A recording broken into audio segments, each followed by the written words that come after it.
উপসভাপতি আফজালুক সরকার ডাঙৰীয়া,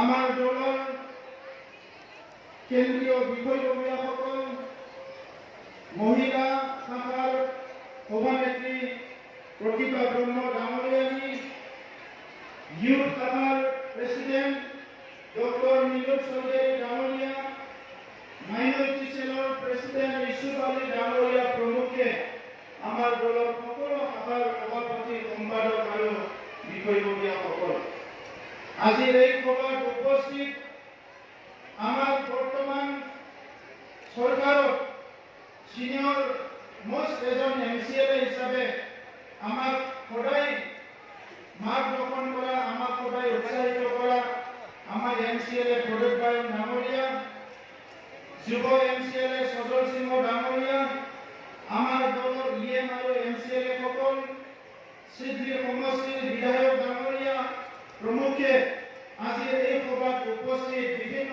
ডিষ্ট্ৰিক্টৰ আমাৰ UPPLৰ নেতৃবৃন্দ, বিজনী ডিষ্ট্ৰিক্টৰ নেতৃবৃন্দৰ লগতে বিজনী আৰু চিৰাং জিলাৰ বিভিন্ন ব্লকৰ পৰা উপস্থিত হোৱা মোৰ শ্ৰদ্ধাৰ ৰাইজ আৰু UPPLৰ কৰ্মকৰ্তাসকল, প্ৰথমতে মই আপোনালোক সকলোকে অভিনন্দন জনাইছোঁ যে আজি UPPL দলে বিভিন্ন ঘাত প্ৰতিঘাত সংঘাতৰ মাজেৰে আহি 8টা বছৰ যোৱাকালি সম্পূৰ্ণ কৰিলে আৰু এই 8টা বছৰত আৰম্ভণিতে UG ব্ৰহ্ম ডাঙৰীয়াৰ নেতৃত্বত যি সময়ত বড়োলেণ্ডত হত্যা, হিংসা, ভাবুকি, এটা অশান্তিময় পৰিৱেশ হৈ আছিলে, সেই সময়ত UG ব্ৰহ্মৰ নেতৃত্বক সকলো সমৰ্থন কৰি আমি সকলোৱে আপোনালোক সকলোৱে আগবাঢ়ি আহিলে, ইয়াৰ কাৰণে মই আপোনালোকক মোৰ অন্তৰ আত্মাৰ পৰা মই ধন্যবাদ জনাইছোঁ।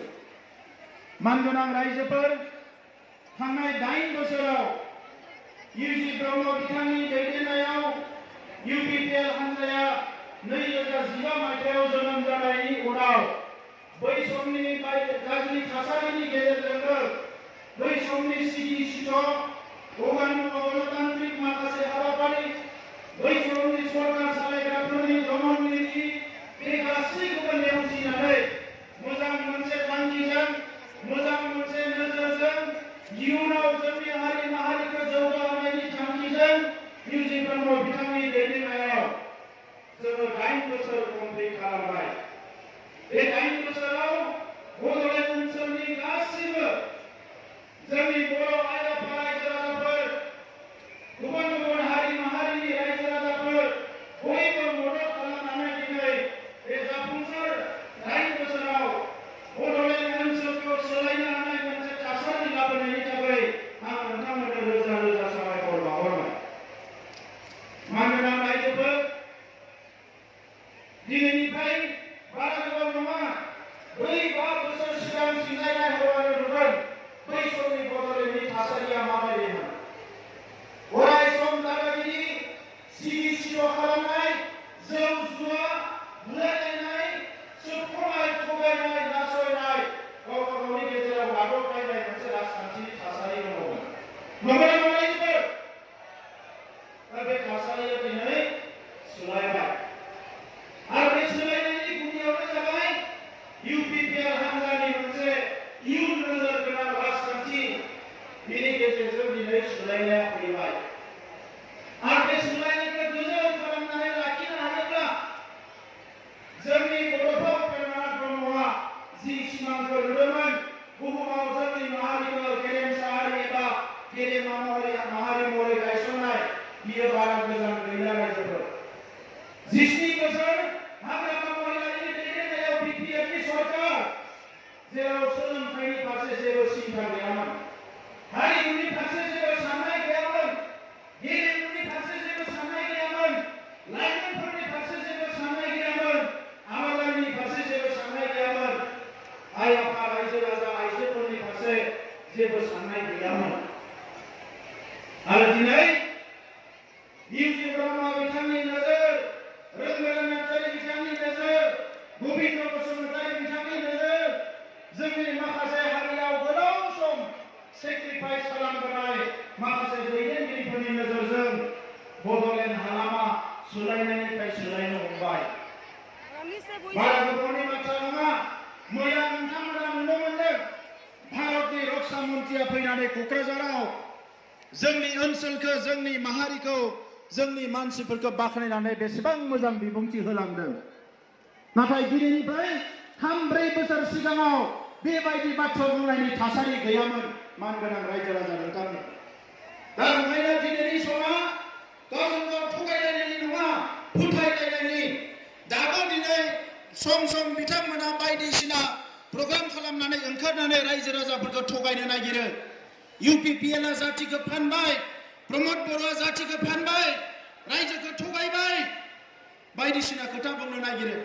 दिनै जोङो जोंनि फरायसाफोरखौ डाक्टार, इन्जिनियार, IAS अफिसार बानायनो नागिरनाय हारिखौ थगायनाय नामा?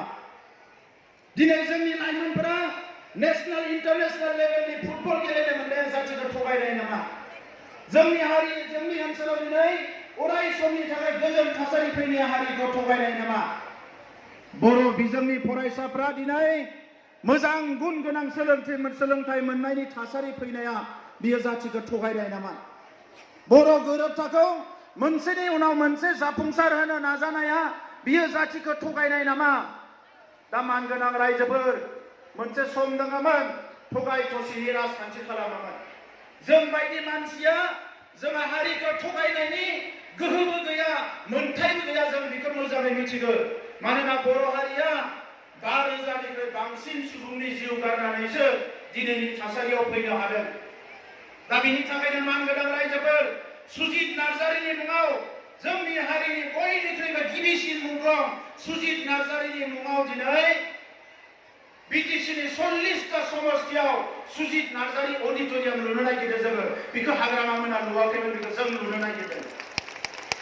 बीर सिरागां, BLTनि गायसनजेननाय आफादगिरि बीर सिरागांखौ बिथांमोना जेरैबायदि मान होनांगौमोन बे मानखौ होनो हायाखै। दिनै बीर सिरागांनि मुङाव BTCनि 40टा समस्तियाव 5 बोसोरनि गेजेराव जोङो स्टेडियाम गायसननो थांगासिनो दङ मोनफ्रोमबो समस्तियाव। NDPनि गिबि मुंख्लं बि बांबुरगोरा, बे बि बांबुरगोरानि मुङाव जोंनि गासैबो साब डिभिजनाव जोङो इयुथ रिसर्स सेन्टार, लाइमोनफोर जौगानाय सेन्टार गायसननो थांगासिनो दङ बोसोरसेनि गेजेराव। बे बाथ्राफोरखौ बिथांमोनाबो साननो हागौमोन रायजोफोर। नाथाय बिथांमोना लोंनाय जानायाव बेस्थ' जाबाय, खुन्दुं कम्बलनि राजखान्थि खालामनानै हारिखौ जौगानायनि सोलायै हारिखौ गोग्लैसोनायनि फारसेसो लांनो नागिरबाय। दा ओंखायनो दिनैनि समा फिसा फिसा बाथ्राफोराव गोदोनानै थानायनि सम नङा रायजोफोर। जों दावगालांनांगोन, जों दावगालांनांगोन।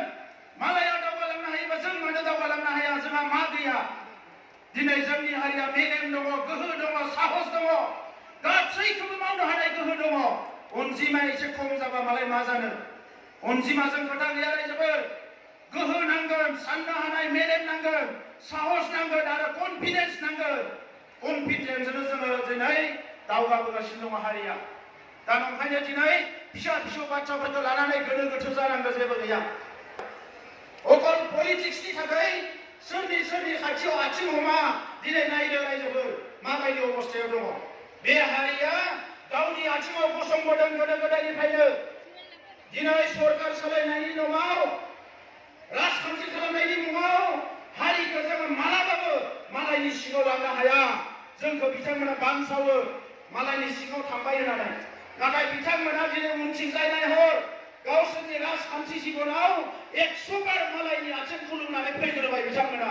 इयुनाव हारिया अलखदाव गोग्लैनाय, हारिया खैफोदाव फैनाय, हारिया जेंना जानाय जेबो खामानि मावा। नांगौबा राजखान्थिखौ सानसेयावनो गारगोन, जेबो खामानि मावा रायजोफोर।